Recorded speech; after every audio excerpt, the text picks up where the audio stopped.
कमेंटोर AK Singh और आज फिर हम अपने LLB के कहीं ना कहीं फर्स्ट सेमेस्टर के जो क्वेश्चंस देख रहे हैं, यानी कि फर्स्ट सेमेस्टर का के 1002 constitution law of India part 1 दिसंबर 2024 का जो पेपर देख रहे हैं, जिसमें हमने पहला क्वेश्चन कवर कर लिया है।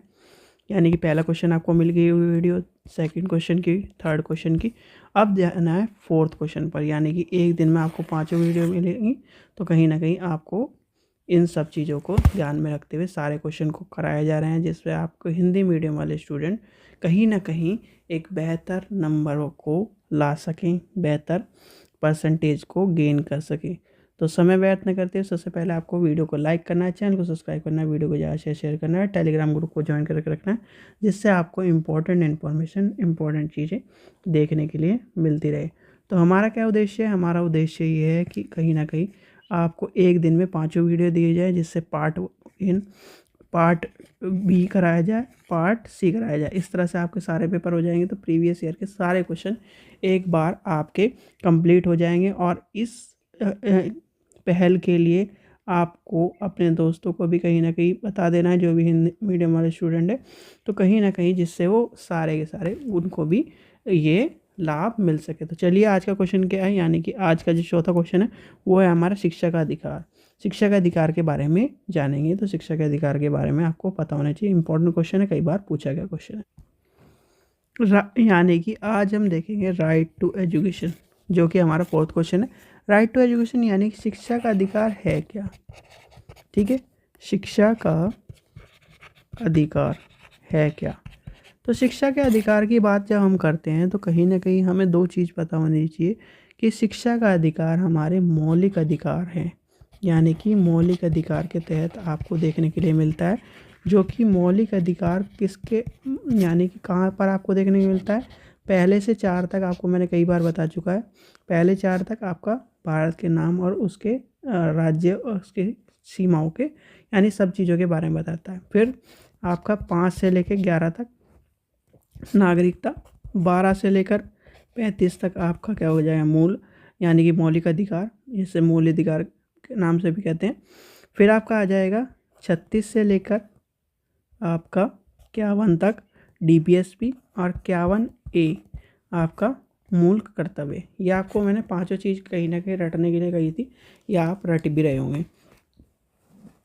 तो मूल अधिकार यानी कि मौलिक अधिकार आपके कहाँ आते हैं? 12 से लेकर 35 तक। और उन्हीं में से एक आपका कानून है 21, और 21 का कहीं ना कहीं सब क्लॉज, यानी कि सब भाग है 21A, जिसे हम देखते हैं शिक्षा के अधिकार के रूप में। शिक्षा का अधिकार क्या कहता है? यानी कि भारत में हर बच्चे का शिक्षा का अधिकार, यानी कि शिक्षा प्राप्त करने का अधिकार, कहीं ना कहीं शिक्षा से यानी मुफ्त शिक्षा प्राप्त करने का अधिकार 21A में कहा गया है। यानी कि राइट टू एजुकेशन कहता है कि हर बच्चे को शिक्षित होना चाहिए, हर बच्चे को शिक्षा प्राप्त करी होनी चाहिए। तो ये कानून कहता है।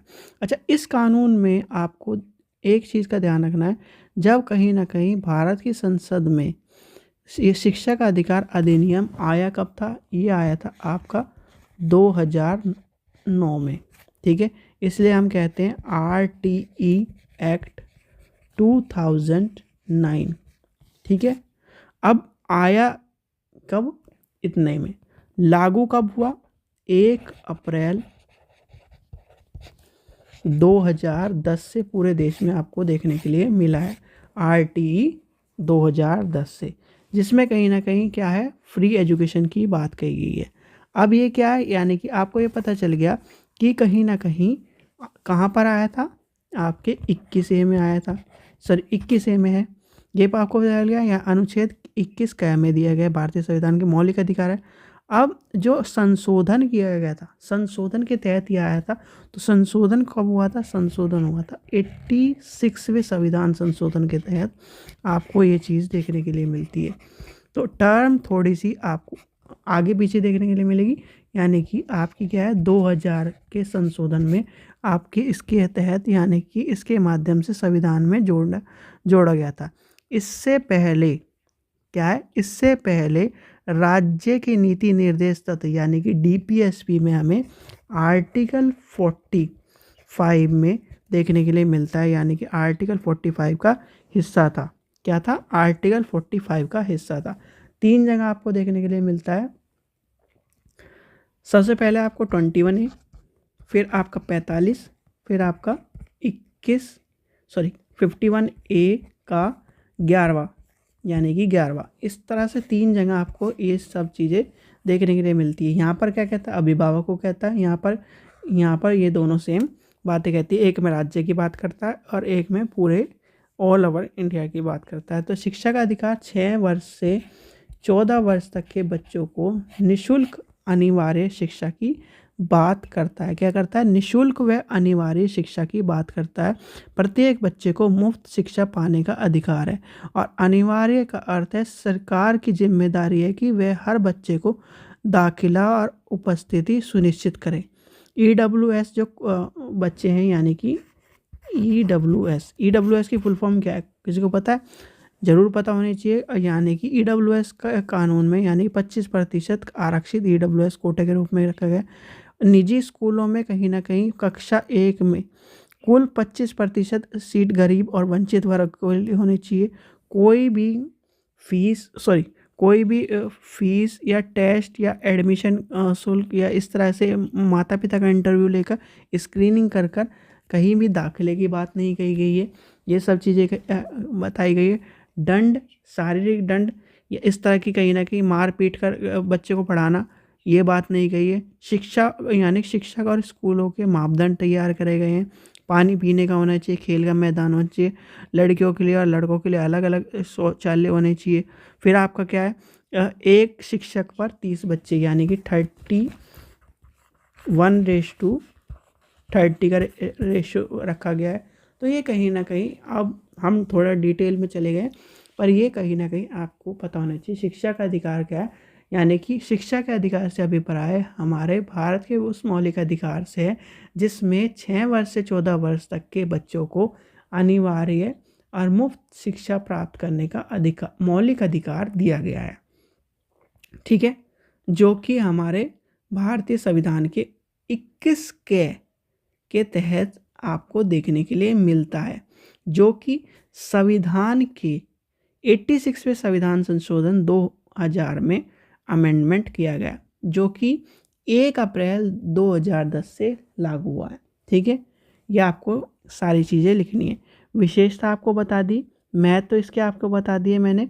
ठीक है, और इसमें क्या कहा गया है? इस पॉलिसी में 8वीं कक्षा तक के बच्चों को फेल नहीं किया जाएगा। नो फेल की नीति को अपनाया गया है। तो ये था आपका शिक्षा का अधिकार। शिक्षा का अधिकार आपको पता होना चाहिए। क्वेश्चन मोस्ट इंपॉर्टेंट है। या तो आपसे पूछ लेगा आर्टिकल 21 से आपका क्या अभिप्राय है, या फिर पूछेगा शिक्षा का अधिकार से आपका क्या अभिप्राय है। हिंदी मीडियम वाले स्टूडेंट दोनों तरह से क्वेश्चन मैंने आपको बता दिया। और सभी स्टूडेंट्स जो भी आपके आस पड़ोस हैं, जो भी आपके भाई बंधु हैं, जितने भी हैं, उन सभी को कहीं ना कहीं इसका वीडियो का लिंक इससे भेजोगे और कहीं ना कहीं आपकी मदद कहीं ना कहीं होगी। मदद इस तरह से होगी, उनकी मदद होगी, आपकी मदद होगी, और कहीं ना कहीं एक फ्रेंड सर्कल के तौर पर आप सारी चीज़ें हिंदी मीडियम वालों को जो ये क्रिटिसाइज़ किया जाता है या फिर ये कहा जाता है कि उनके नंबर कम आते हैं, कुछ वो पढ़ते नहीं हैं, लॉ की उनके साथ सबसे बड़ी समस्या पढ़ने की नहीं है, मटेरियल की है। मटेरियल सफिशेंट हो। आप हिंदी मीडियम वाले बहुत अच्छे धुरंधर बच्चे हैं जो कहीं ना कहीं अच्छा स्कोर कर पाएँ, क्योंकि लॉ की जितनी भी किताब हैं वो सारी इंग्लिश में हैं, और इंग्लिश के होने की वजह से बहुत सारे बच्चे पिछड़ जाते हैं हिंदी मीडियम वाले। नहीं तो हिंदी मीडियम वाले बहुत अच्छे, कहीं ना कहीं याद करने वाले, समझने वाले, लिखने वाले बच्चे भी हैं। ठीक है, कुछ को छोड़कर। ठीक है, तो सभी बच्चों के लिए मैं ये कहूँगा कि आप वीडियो को लाइक करिए, शेयर करिए ज़्यादा से ज़्यादा, टेलीग्राम ग्रुप को ज्वाइन करके रखिए, जिससे आपके इम्पोर्टेंट जो क्वेश्चंस हैं प्रीवियस ईयर है, जो अनसोल्ड प्रीवियस ईयर है, अगर कोई सोल्ड लेना चाहता है तो लिंक डिस्क्रिप्शन में दिया गया। और जो नए जो भी स्टूडेंट जुड़ रहे हैं हमसे, वो आप आंसर राइटिंग वाली वीडियो ज़रूर देखें। वो कहीं ना कहीं आपके आंसर किस तरह से लिखने हैं, आपको पेपर किस तरह से मैनेज करना है, किस तरह से आंसर को मैनेज करना है, उसमें बहुत डिटेल से आपके लिए बनाई गई है हिंदी मीडियम वालों के लिए। जिससे आप कहीं ना कहीं उन सब चीज़ों को देख सकें। ठीक है बच्चों, चलिए, थैंक यू।